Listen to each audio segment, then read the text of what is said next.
Patient is gone असं नाही पाहिजे. आपल्याला पेशंटही वाचवायचं, ऑपरेशनही सक्सेसफुल करायचं, पुढे आपल्या केस जिंकायची पण आहे आणि योग्यच माणसाच्या बाजूने जिंकायची.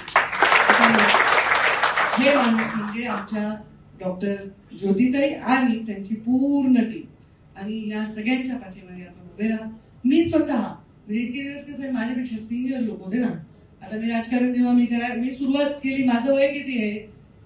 माझं वय किती आहे? 46 आहे. हे 47 म्हणतात.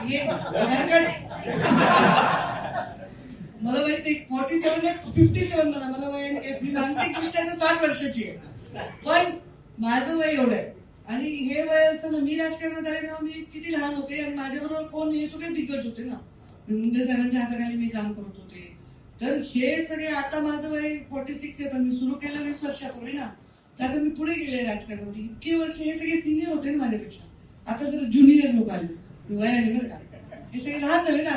आता यांच्याबरोबर काम करणं जरा सोपं जाईल, कारण ते जरा कमी अडतात, जरा चांगलं काही नवीन गोष्ट असेल ते करतात. मग आम्ही सगळे बसून चांगले काम करू.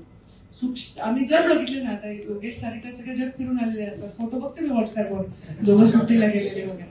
तर ते त्यांना वाटतं ना तिथे कसं स्वच्छ नाले, जर्मनीमध्ये आम्ही गेलो तिकडे कसं स्वच्छ, आपण इथे करायला पाहिजे. जेव्हा आम्ही जग पाहतो तर आम्हाला वाटतं ते जग आपल्या देशामध्ये, आपल्या अंगणामध्ये उतरवावं, आणि तो प्रयत्न आम्ही नक्की करू. मी स्वतः नुसतं निवडणूक नाही, दर 3 महिन्याला मी शब्द दिलाय, दर 3 महिन्याला आम्ही नगरपालिकेची बैठक घेणार.